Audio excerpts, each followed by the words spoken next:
Jumpa lagi di Jauh Dekat Film. Kali ini kita membahas film Perang Dunia Kedua yang bersetting di Italia, mengisahkan pendaratan sekutu di Anzio, sebuah kota yang berjarak sekitar 50 km dari Roma, di mana sekutu sama sekali tak mendapatkan perlawanan dari Jerman.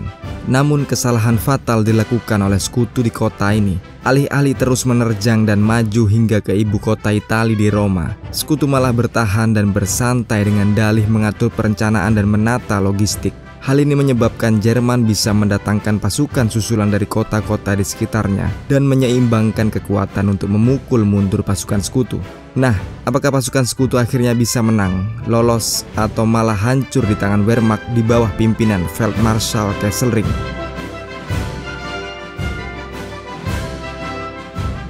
Keramaian di sebuah aula megah membuka film ini dengan para Rangers sedang bercanda dan bermain menghabiskan waktu sebelum datang seorang jurnalis perang bernama Dick Ennis. Tapi belum sempat berkomentar apa-apa, dari arah pintu datang satuan khusus Black Devils yang terlibat perkelahian dengan salah satu Rangers. Dan karena hampir dari semua tentara di ruangan ini sedang mabuk, maka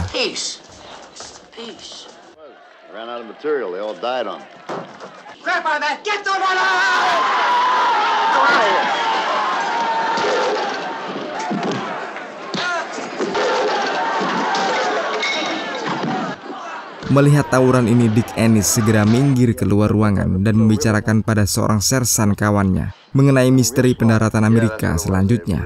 Dick mengatakan jika ia sendiri belum tahu kemana Amerika akan melanjutkan invasi berikutnya. Namun temannya mengingatkannya agar selagi bisa, Dick harus secepatnya keluar dari liputan peperangan ini. Dick sendiri memang sudah meliput perang sejak 7 tahun lamanya. Sampai berikutnya dari dalam ruangan tiba pengumuman jika semua Rangers di sini harus bersiap berangkat dalam 6 jam lagi.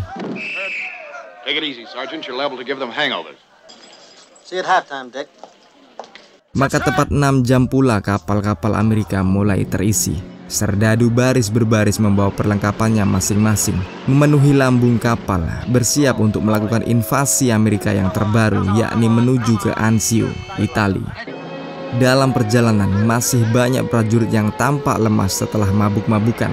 Dick sendiri mulai merekam perjalanan tempurnya ini dengan mesin ketiknya.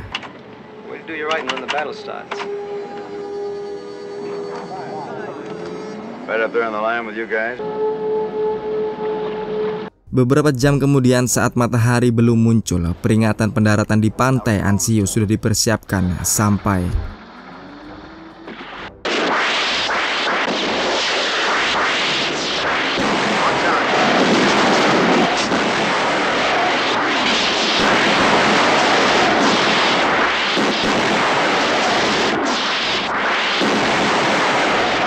Setelah salvo pembukaan ini, para tentara segera diturunkan di perahu-perahu.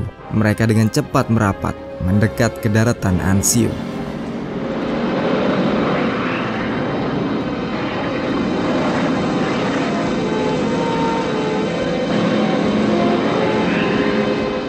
Dan baru sekarang para tentara mulai serius menanggapi tugas mereka. Ekspres semuanya menjadi berfokus dan tegang. Mereka tahu jika Jerman bisa saja menunggu seketika perahu merapat sampai.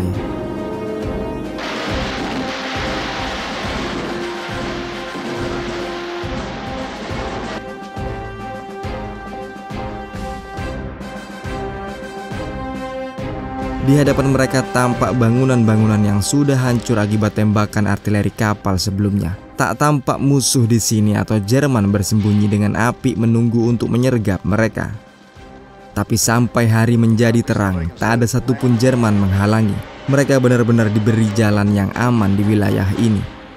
Sejauh ini rencananya ialah maju sepanjang 5 km dan bertahan serta menunggu. Sama sekali tak ada yang spesial dari strategi ini karena memang hingga kini mereka tak mendapatkan perlawanan dari tentara Wehrmacht. Di sisi lain, Dick Ennis bersama Rabinov dan sopirnya Movie melanjutkan perjalanan untuk mensurvei area sekaligus mencari berita. Benar nyatanya, sepanjang jalan mereka tak melihat satupun batang hidung tentara Jerman. Anzio seperti kota kosong yang berhantu. Dick sendiri memutuskan secara sembrono menuju ke kota Roma, ibu kota Italia. Tapi ketika sampai di Roma, sebuah Volkswagen Wehrmacht beredar meski untungnya tak melihat mereka.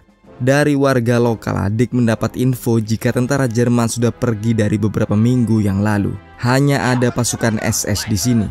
Maka Dick dan kawan-kawan pun langsung berangkat kembali ke Anzio untuk memberitahu para perwiranya.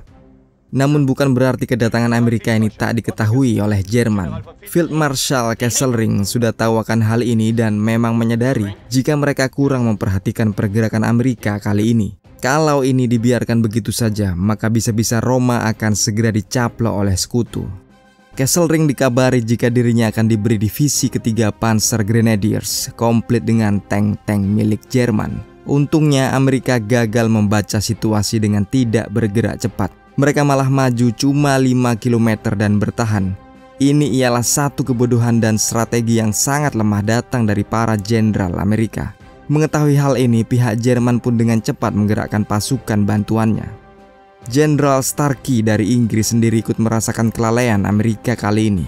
Mereka menilai jenderal Amerika membuat kesalahan dengan tak menyerbu langsung ke arah Roma, padahal Roma hanya berjarak 3 jam dari Anzio.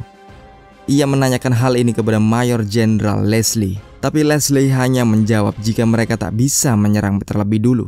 Prioritas terpenting kini ialah membangun pangkalan logistik sementara di area pantai sebagai dasar kelancaran operasional militer ke depannya.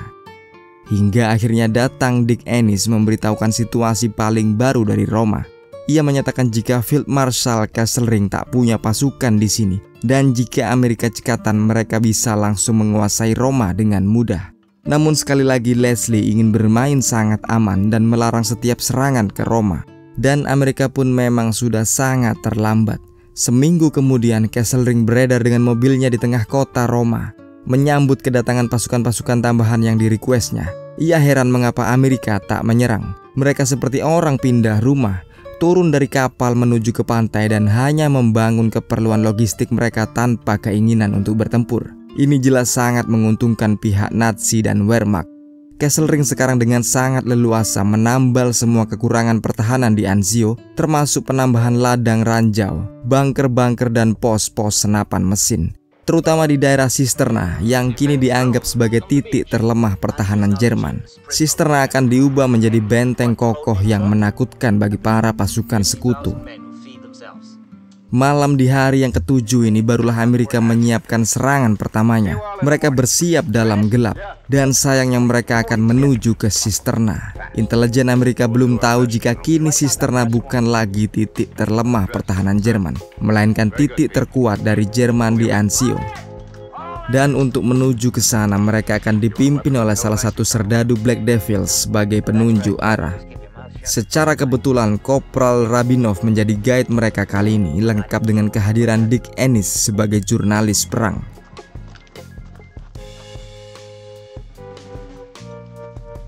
Pagi akhirnya tiba dan batalion Rangers yang dipimpin oleh Rabinov ini akhirnya masuk ke dalam garis musuh.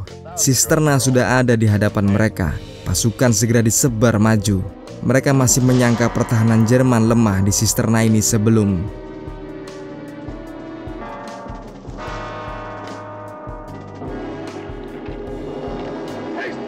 pos-pos senapan mesin menyambut Rangers Amerika, ditambah lagi dengan panser-panser juga sudah mulai datang. Amerika benar-benar terjebak dalam maut. Jerman memaksa mereka untuk menyerah dengan baik-baik karena semua jalan keluar telah dikepung. Namun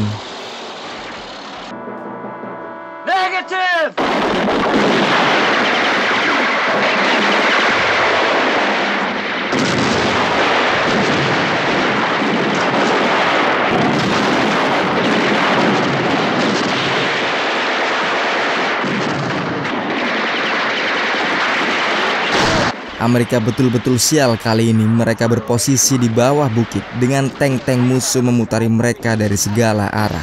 Ini ialah jebakan maut yang memastikan kehancuran semua serdadu sekutu di sini.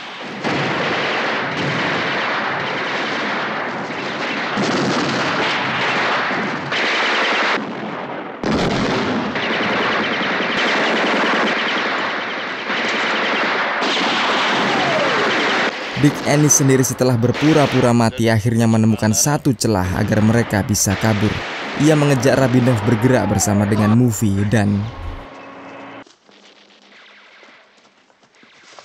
Beberapa Rangers lain yang sadar akan pergerakan Dick segera menyusul dan melarikan diri bersama. Mereka masuk ke sebuah bekas gereja untuk terus berlari lagi, namun ladang ranjau sudah membentang menghalangi mereka.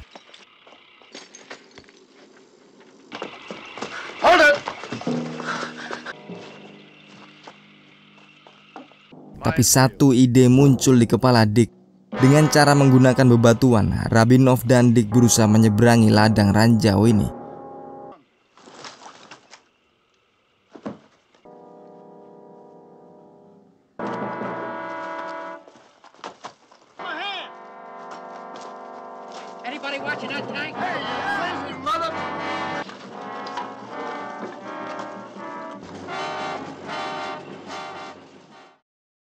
Ketika sudah jauh, Dick melihat jika batalion mereka sudah dihancurkan oleh Jerman. Dari 767 tentara Rangers, sebagian besar sudah mati dan sisanya terpaksa menyerah menjadi tawanan.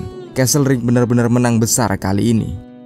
Dick Ennis segera mengkontak Leslie dan mengabarkan jika batalion pertama dan kedua sudah dibantai total oleh Jerman. Dan secara terang-terangan ia menyalahkan Mayor Jenderal Leslie yang ia anggap terlalu berhati-hati dan terlambat bergerak maju ke Roma. Meski akhirnya ketujuh orang yang selamat ini tak berputus asa dan lantas melanjutkan pelarian mereka, hingga mereka melihat rantai logistik Jerman divisi konstruksi lengkap dengan ratusan pekerja paksanya.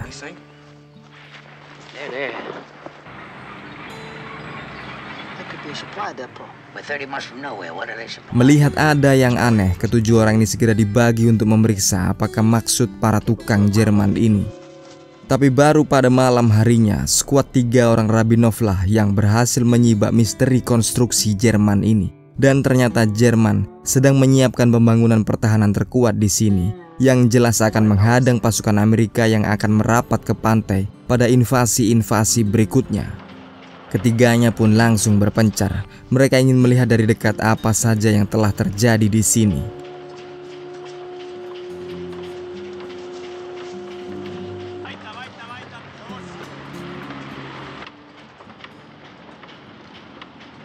Dan secara tak sengaja, Dick terjebak dalam sebuah labirin kawat berduri sampai akhirnya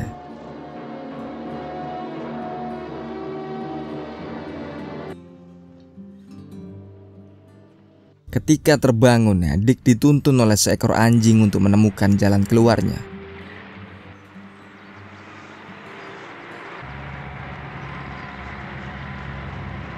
Beberapa jam kemudian, Dick berhasil menemukan Sersan Abe. Ia mengabarkan jika ia melihat Richardson, kawan satu skuadnya tadi malam dieksekusi oleh musuh pagi ini. Hingga selang beberapa jam lagi mereka sampai di sebuah rumah warga lokal. Saat bertemu dengan pemilik rumah dan 2 putrinya, barulah mereka mengetahui jika kini Jerman sedang di atas angin. Anzio sekali lagi sudah dikuasai oleh Jerman dan pasukan Amerika dipaksa mundur ke garis pantai. Berikutnya selama berjam-jam ke-6 orang ini berlindung di rumah ini, namun tiba-tiba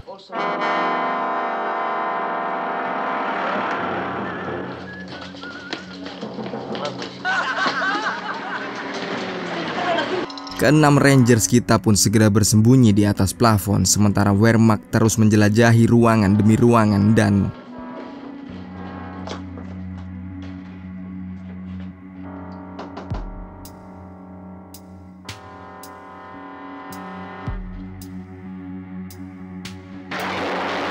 dalam sekejap serdadu Wehrmacht yang kebanyakan masih sangat muda ini dibunuh begitu saja, dan Rangers pun sekali lagi langsung kabur menghilang. Dari sini mereka terus menuju ke selatan. Apapun yang terjadi mereka harus sampai ke Anzio. Tapi kali ini halangannya berbeda. Sniper Jerman mengintai dengan seksama di depan. Menurut Rabinov, setidaknya ada 4 sniper mengepung mereka dari atas. Ini betul-betul situasi yang brutal. Sisa para Rangers ini benar-benar membayar mahal untuk setiap nyawa sniper yang dibunuh.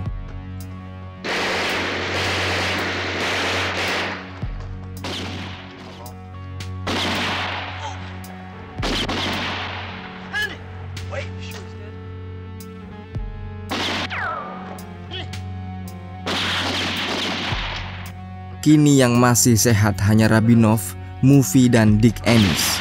Meski Rabinov sendiri akhirnya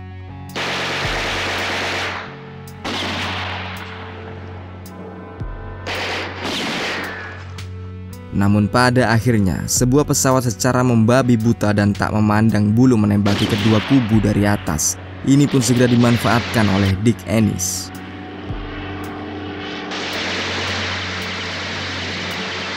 Hanya sisa 3 serdadu yang masih selamat sekarang, Dick, Movie, dan Sersan Abe. Sesampainya di markas, Dick segera membeberkan pertahanan rahasia Jerman yang kini sedang giat dibangun. Sedangkan Mayor Jenderal Leslie selanjutnya mengungkapkan kepada Dick Ennis jika dirinya digantikan oleh Jenderal Howard. Ia digantikan karena keterlambatannya merebut Roma dan kesialan pertempuran di Bukit Anzio. Di akhir film diceritakan berkat info dari Dick Ennis, pasukan Amerika akhirnya bisa membobardir pos pertahanan milik Jerman yang baru ini. Namun pada akhirnya meski benar-benar terlambat dan sudah kehilangan ribuan orang, pasukan Amerika akhirnya bisa menginjakkan kakinya di Roma, ibu kota Italia. Nah, sampai di sini perjumpaan kita kali ini, Bor. Ogut berharap bisa menemani kalian lagi di kesempatan berikutnya, masih di Jauh Dekat Film. Wassalamualaikum, bye.